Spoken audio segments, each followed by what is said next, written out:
तो पिछले जो कि हमारा रसायन शास्त्र का जो कि प्रथम जो अध्याय है उसमें हम लोगों ने पिछले क्लास में पढ़ा था मोल संकल्पना, मोल कंसेप्ट।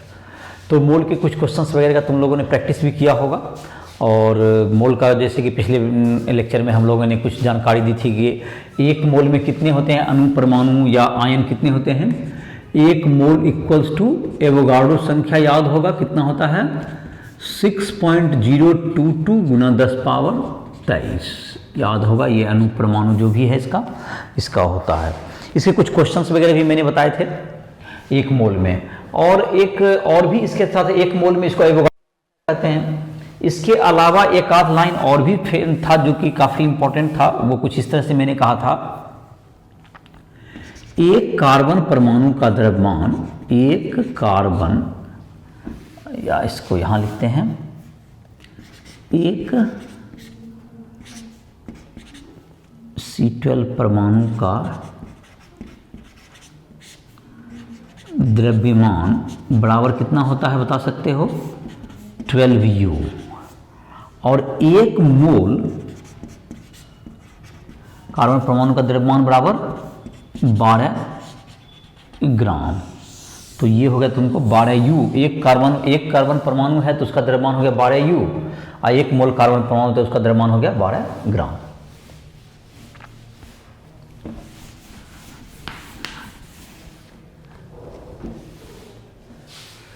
तो यही हो गया तुम्हारा, एक ध्यान रखिएगा इसको। तो चलो एक आध क्वेश्चन मैं पूछ लेता हूँ। तुम लोग क्वेश्चन कुछ प्रैक्टिस भी किया होगा और नहीं प्रैक्टिस किया क्वेश्चन है तो तुमको राइटल ऐप प्ले स्टोर से डाउनलोड करो। जो भी दिक्कत है क्वेश्चंस वगैरह बनाने में, जहाँ भी परेशानी होती है हमसे संपर्क कर सकते हो। तो ये है तुमको जैसे कि एक क्वेश्चन मैं देता हूँ,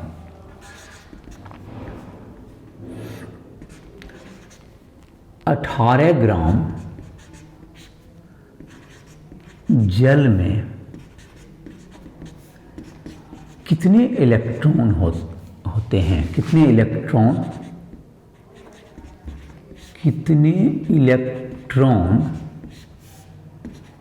होते हैं। तो 18 ग्राम जल में कितने इलेक्ट्रॉन हैं। तो 18 ग्राम है तो जल का अनुभार निकाल लेते हैं, मोलर द्रव्यमान। आंसर, जल H2O का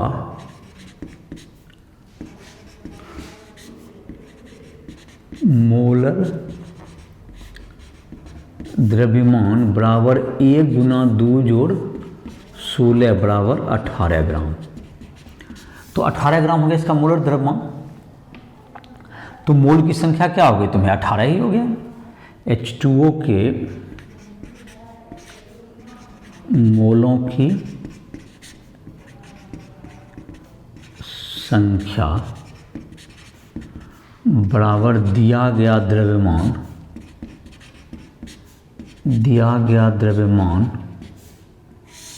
बटे मोलर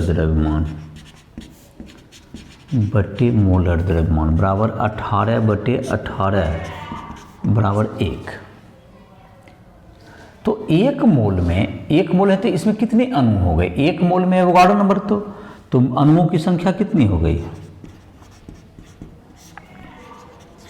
अणुओं की 2 गुना 10 पावर 23 इतना अणु हो गया। और एक अणु में कितने इलेक्ट्रॉन हैं। एक अणु में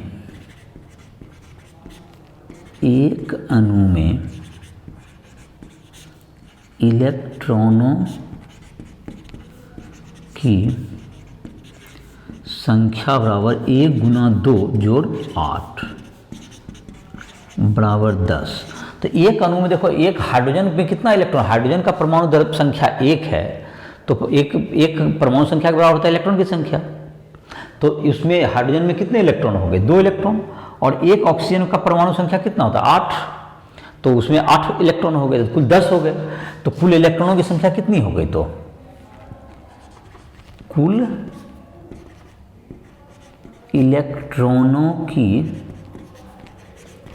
संख्या बराबर 10 गुना 6.022 गुना 10 पावर 23 बराबर 6.022 गुना 10 पावर 24, इतना इलेक्ट्रॉन हो गया। तो ये तुमको समझ में आ गया होगा कि देखो मैंने पहले क्या किया कि इसमें द्रव्यमान से हमने क्या निकाला, पहले मोल निकाला, अनुभार निकाल करके। एक मोल में उसके कितने अणु होंगे, एवोगाड्रो संख्या के बराबर, तो एवोगाड्रो संख्या के बराबर हो गया। और एक अणु में कितने इलेक्ट्रॉन है वो निकाल लिए और उसमें इलेक्ट्रॉन की संख्या से हमने गुना कर दिया। तो इस प्रकार से तुम्हें क्या निकल गया, तो इसका निकल गया। तो चलो इसको जो है मिटा देते हैं। अब तुमको देखो और भी क्वेश्चंस वगैरह का प्रैक्टिस करो, जहाँ दिक्कत हो हमसे संपर्क कर सकते हो। राष्ट्रीय ऐप पे तुमको लाइव क्लासेज भी ज्वाइन कर सकते हो, जो पूछना पूछ सकते हो, डाउट क्लास हो या तुम्हें जो भी तुम्हें पूछना हो, पर्सनल किसी को मदद की ज़रूरत है तो वो सारे प्रकार की सुविधाएं मिल जाएगी। और इस प्रकार से उसमें नोट्स भी तुमको मिल जाएंगे, हिंदी इंग्लिश दोनों मीडियम में। जेई मेंस जेई एडवांस के क्वेश्चंस ऑब्जेक्टिव्स के सारे मिल जाएंगे। तो अब हम लोग आज देखते हैं कुछ टॉपिक है जिसका कि एक टॉपिक है जिसको हम लोग कहते हैं प्रतिशत संघटन, परसेंटेज, प्रतिशत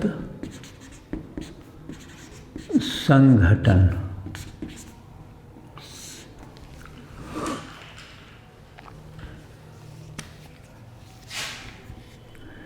किसी यौगिक में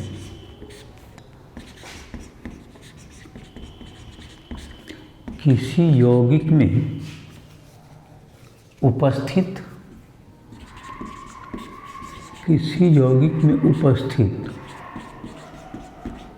तत्वों का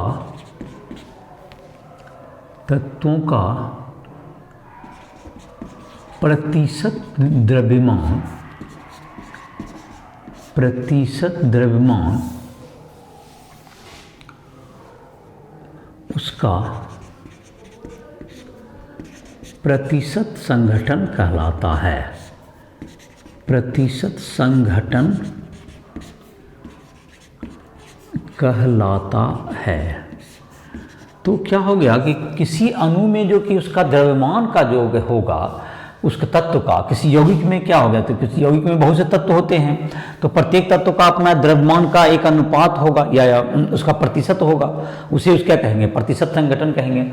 जैसे कि सबसे आसान कहा जाए जल देखते हैं, तो जल में देखते हैं H2O का मोलर द्रव्यमान, H2O का मोलर द्रव्यमान कितना हो गया, H2O का निकालना तो मोलर द्रव्यमान निकालते हैं। H2O का मोलर द्रव्यमान 2 गुना 1 जोड़ 16 बराबर 18 ग्राम। तो 18 ग्राम जल में कितने ग्राम हाइड्रोजन है, 2 ग्राम और 16 ग्राम ऑक्सीजन। तो जल हाइड्रोजन की प्रतिशत मात्रा, हाइड्रोजन की प्रतिशत मात्रा, हाइड्रोजन की प्रतिशत मात्रा, मात्रा माने द्रव्यमान का प्रतिशत। तो 18 ग्राम में 2 ग्राम है, तो एक में कितना हो गया, 2/18, तो 100 में कितना हो गया, 100/9 बराबर 11.1/9% ऐसा हो गया, या 11.1%। ऑक्सीजन की प्रतिशत मात्रा, ऑक्सीजन की प्रतिशत मात्रा बराबर 16/18 गुना 100। तो 18 ग्राम में 16 ग्राम ऑक्सीजन है, तो एक में हो गया 16/18 गुना 100, तो ये हो गया तुम्हारा कितना, 800/9। ये कितना हो गया, 800/9%।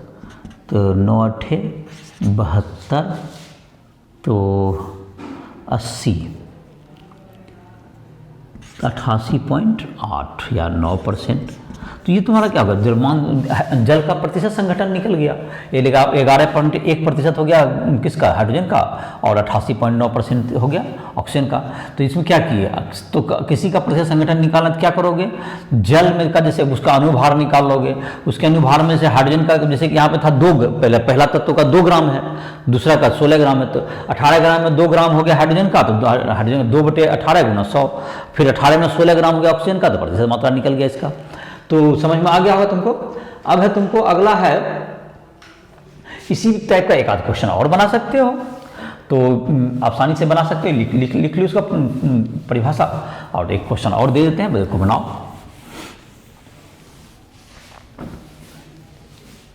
एक क्वेश्चन लिख लेते हैं। सोडियम हाइड्रोक्साइड,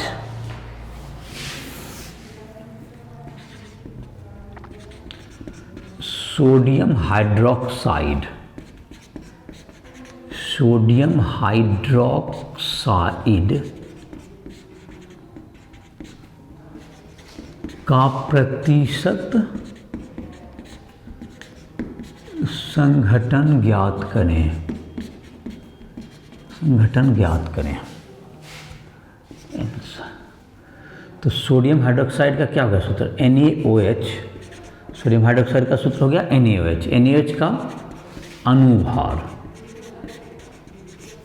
बराबर क्या होगा 23 जोड़ 16 जोड़ 1 बराबर 40। तो 40 में कितना है, 40 में 23 कौन है, सोडियम, इसलिए 1 में कितना होगा, सोडियम की प्रतिशत मात्रा। तो 23 में कितना है, 40 में 23 है सोडियम, 40 ग्राम में 23 ग्राम सोडियम, तो 23/40 हो गया 1 में, इसलिए 100 में कितना, इसको गुना कर देंगे। तो इसका क्या हो गया, ये 5 से कट गया और ये 2 से, तो 23 गुना 5 कितना हो गया, 23 गुना 5 115/2, ये 5 हो गया 7, 57.5%। ऑक्सीजन की प्रतिशत मात्रा, ऑक्सीजन की प्रतिशत मात्रा बराबर 16/40 गुना 100।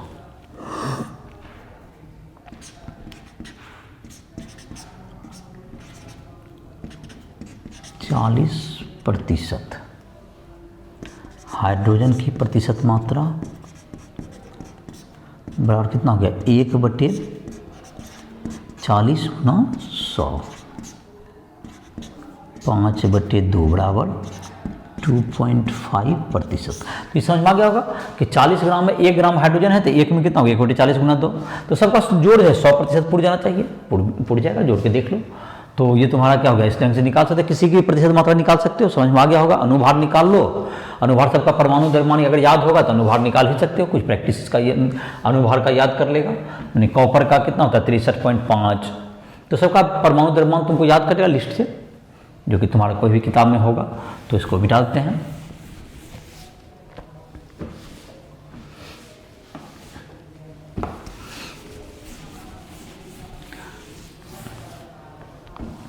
अब है तुमको मूलानुपाती सूत्र, इसके बाद है तुमको मूलानुपाती सूत्र,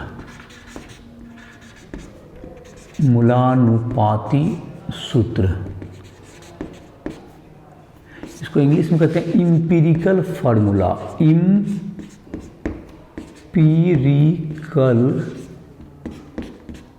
फॉर्मूला, FORMULAE।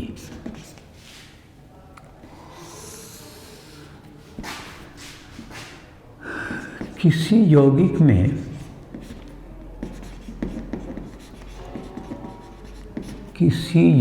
में तत्वों के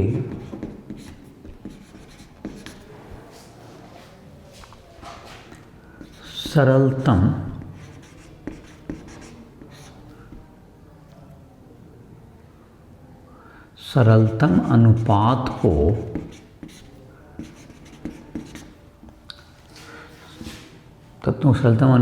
को मूलानुपाती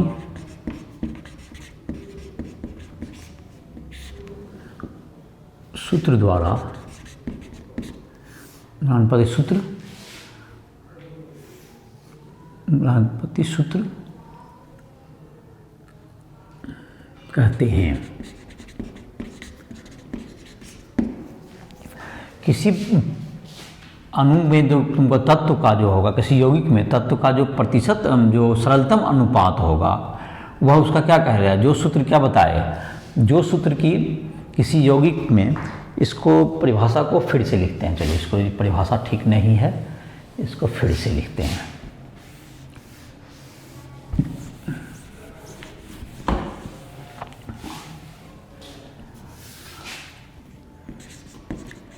वह सूत्र जो किसी यौगिक में जो किसी यौगिक में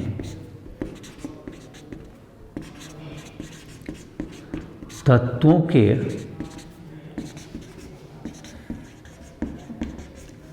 सरलतम अनुपात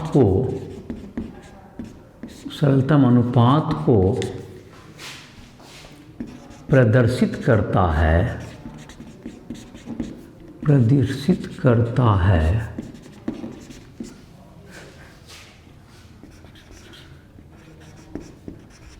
मूलानुपाती सूत्र कहलाता है। मूलानुपाती सूत्र कहलाता है। तो किसको कहेंगे? इसको मूलानुपाती सूत्र कहलाता है। जैसे कि तुमको उदाहरण के लिए उदाहरण इथेन का अणुसूत्र C2H6 है। C एवं H परमाणु का अनुपात बराबर 2:6 बराबर 1:3 सरलतम अनुपात हुआ। तो इथेन का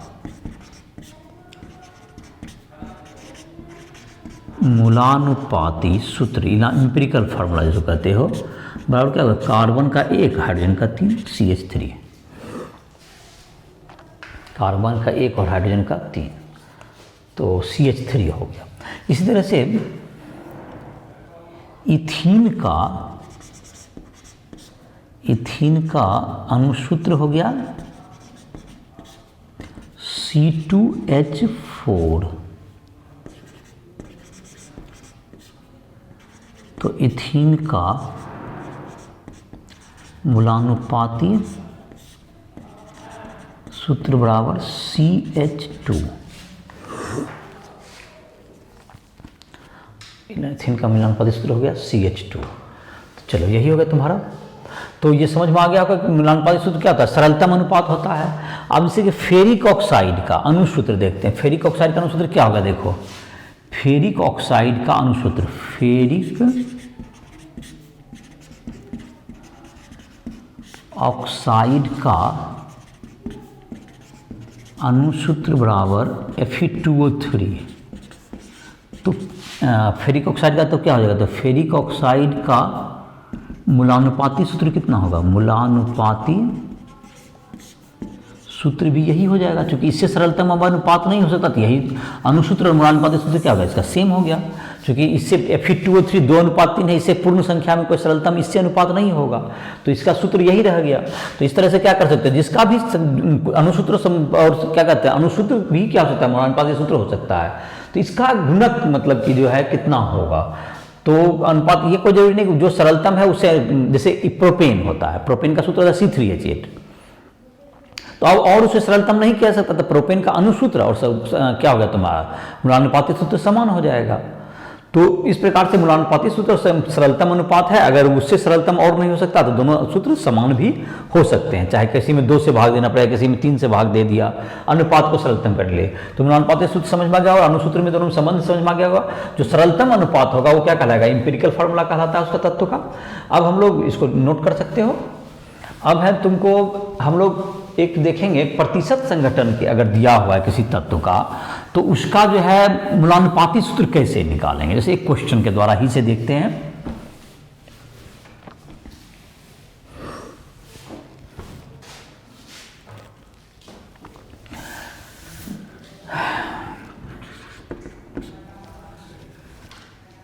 तो इसको सूत्र को लिखते हैं। किसी यौगिक में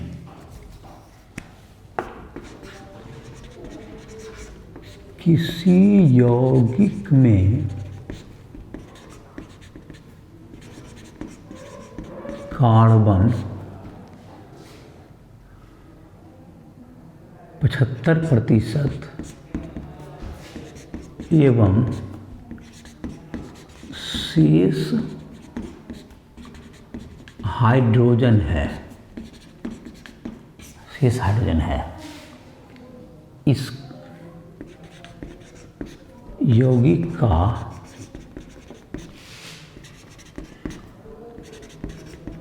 अनुभार 16 है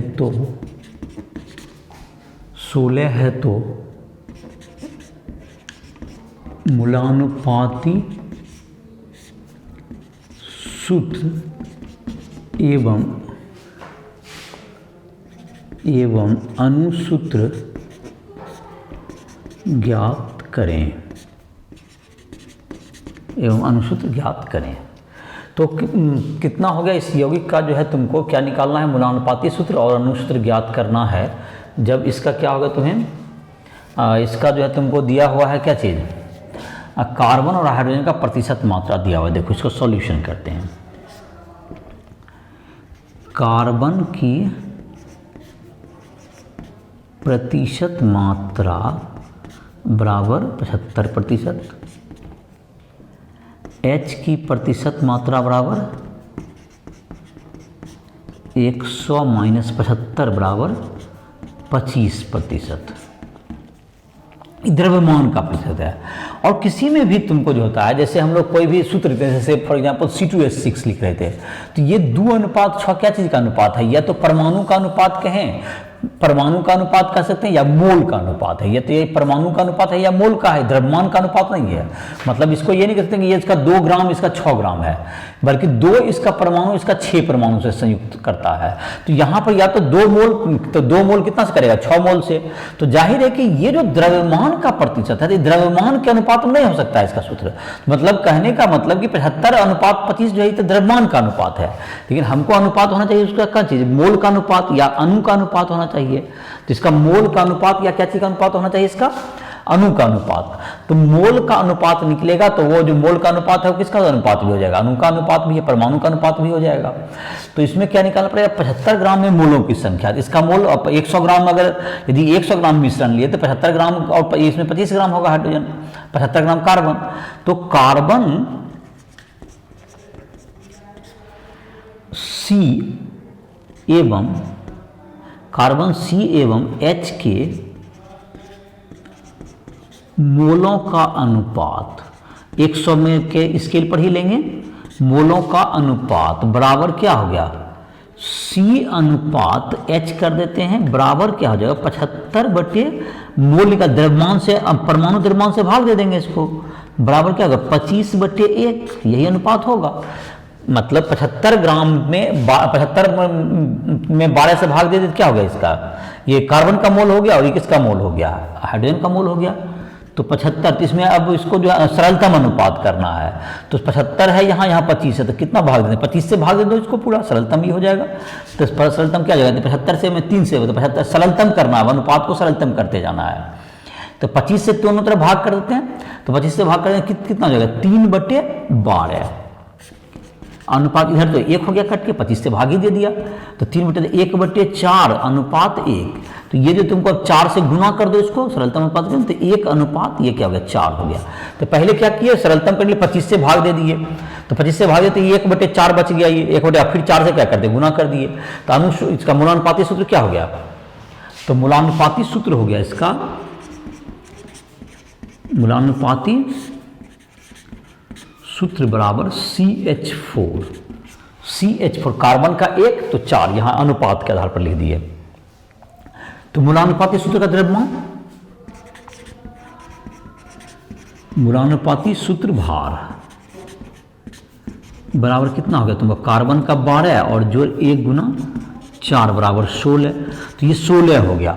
इसका अनुभार भी तुम्हारा देखो, जैसे कि अनुभार, इसका भी अनुभार भी 16 ही है, तो इसका मतलब क्या हो गया कि अनुभार तो गुणक कितना हो जाएगा, इस कितना से गुना करना, जैसे कि गुना या तो मूलानुपाती सूत्र में क्या हो सकता है, मूलानुपाती सूत्र में 1 से गुना हो सकता है, CH4 है तो 1 से गुना CH4 रह जाएगा, 2 से गुना तो C4H8 हो सकता है, 3 से गुना होगा C3H12 हो सकता है। तो कितना से गुना करना यही पता करना है। तो इसका अनुभार जब हमको पता है, मूलानुपाती सूत्र में गुणक पता चल जाएगा हम कितना से गुना करना है। तो गुणक बराबर क्या हो गया, अनुभार बटे मूलानुपाती सूत्र भार। बराबर 16/16 बराबर 1। तो अनुसूत्र बराबर क्या हो गया, 1 से ही गुना करो तो अनुसूत्र भी वही हो गया। तो ये तुम्हारा मूलानुपाती सूत्र भी CH4 और अनुसूत्र भी CH4, दोनों समान हो गया। मूलानुपाती सूत्र भी CH4 और अनुसूत्र भी। कैसे कैसे बनाए देखो, ये जो CH4 किसी का भी लिखते हैं, ये जो CH4 या C2H6 किसका अनुपात, या तो 1:4 में परमाणु का अनुपात है, या तो ये मोल का अनुपात है। ये द्रव्यमान का अनुपात नहीं कि 1 और 4 ग्राम, 1 ग्राम कार्बन तो 4 ग्राम हाइड्रोजन, ऐसा नहीं है। ये किसका अनुपात नहीं है, द्रव्यमान का। तो हमको द्रव्यमान का जो प्रतिशत 75:25 दिया हुआ था, तो ये द्रव्यमान से हमारा सूत्र नहीं बनेगा। तो जब भी इसको किस में ले जाना पड़ेगा, मोल में। तो जाहिर है कार्बन के 1 मोल का द्रव्यमान कितना था, 12 ग्राम। तो 75 ग्राम में कितना होगा, 75/12 मोल। हाइड्रोजन का कितना होता है, 1 होता है, तो 25/1 हो गया। अब इन दोनों को, ये मोल तो निकल गया, इसको सरलतम अनुपात करना था। तो सरलतम अनुपात करने के लिए क्या किए, पहले छोटा से भाग 25, सरलतम करने 25 से भाग दे दिए। 75/12 था तो 25 से भाग दिए तो 75 कट गया। 3/12 को 1/4 ले दिए, फिर क्या करें, 4 से गुना कर दिए तो सरलतम अनुपात निकल गया। इस प्रकार से क्या निकल गया, पहले मूलानुपाती सूत्र CH4 निकल गया, और उसका अनुभार दिया हुआ था 16 ही दिया हुआ है, पर मूलानुपाती सूत्र द्रव्यभार भी निकला 16 है। तो इसका मतलब गुणक कितना होगा, कितना से गुना करना, यही पता करना था।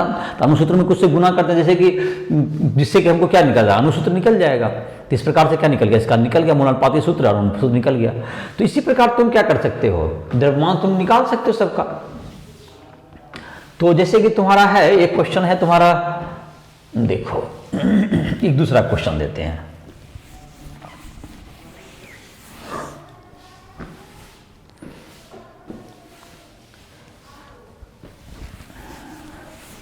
एनसीईआरटी के एक्सरसाइज में भी दिया हुआ, तुम जो है एक्सरसाइज से भी क्वेश्चन वगैरह बनाओगे।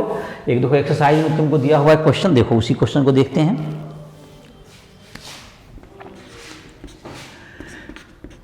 Fe का है तुमको 70% करीब, और ऑक्सीजन है इसमें 30%। तो मूलानुपाती सूत्र बताइए, कौन सा सूत्र बताना है, मूलानुपाती सूत्र। तो ऑक्सीजन का Fe का परमाणु द्रव्यमान पता होगा 56 होता है, Fe का परमाणु द्रव्यमान 56। तो देखो इसका सॉल्यूशन करते हैं। Fe एवं O के मोलों का अनुपात। तो Fe कितना है तुम्हें यहाँ, Fe है 70/56 अनुपात 30/16। तो जैसे क्या किए, इसमें परमाणु द्रव्यमान Fe में का भाग दे दिए, 56 होता है, इसका 16 होता है, तो 30/16 हो गया। तो अब देखते हैं 70/56 है, तो 70/56 है तो कट जाएगा तुमका 10/8 हो गया। इसको छोटा कर देते हैं, 10/8 को भाग देंगे तो कितना हो जाएगा, 5/4। इसको करें तो 1.25 हो जाएगा। ये कितना हो जाएगा, 1.25। इसको भाग देते हैं, 30/16 भाग देंगे तो 15/8 हो गया। तो 15/8 को 15 को भाग देंगे तो कितना हो जाएगा, 8 से, तो 1 से लग जाएगा इसमें। तो फिर 7 बच गया, तो 7 और 8 से भाग देंगे तो 1 तो मतलब हो गया तुम्हें 30/16, तो मतलब 15/8। तो 15/8 का मतलब हो गया कि 1 से लग गया तो 7 जीरो बच गया। तो 70 में फिर लग गया तो कितना बच गया, 8 बच गया। 70 में 8 64, और फिर बच गया 6 जीरो, 60 बच गया। तो 60 बच गया तो करीब करीब 1.87 के आसपास हो गया।